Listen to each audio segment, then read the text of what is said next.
ফরিদপুর আলফাডাঙ্গায় বিএনপির দুই গ্রুপের একই স্থানে সভা আহ্বান করা নিয়ে ১৪৪ ধারা জারি করে সভা সমাবেশ নিষিদ্ধ করেছে স্থানীয় প্রশাসন। সোমবার সকাল 10:30 থেকে সন্ধ্যা পর্যন্ত উপজেলা সদরের বাজার ও চৌরাস্তা মোড়ে এই আদেশ জারি করা হয়। জানা যায়, বিএনপির খন্দকার নাসির ও জুনু গ্রুপ আলফাডাঙ্গা চৌরাস্তায় সকালে এই সভা আহ্বান করে। নির্দিষ্ট দূরত্বের ব্যবধানে দুই পক্ষের লোক জড়ো হতে শুরু করলে আলফাডাঙ্গা পুলিশ তাদের বুঝিয়ে সরিয়ে দেয়।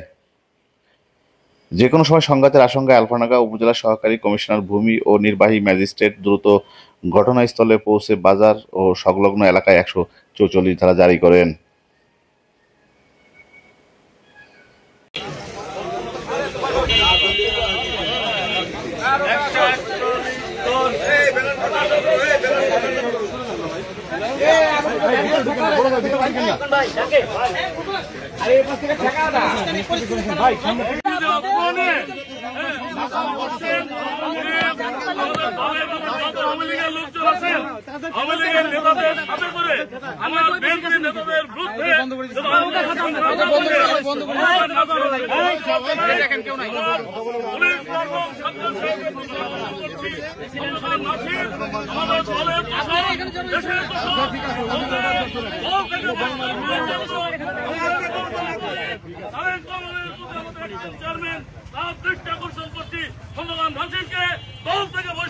Hey!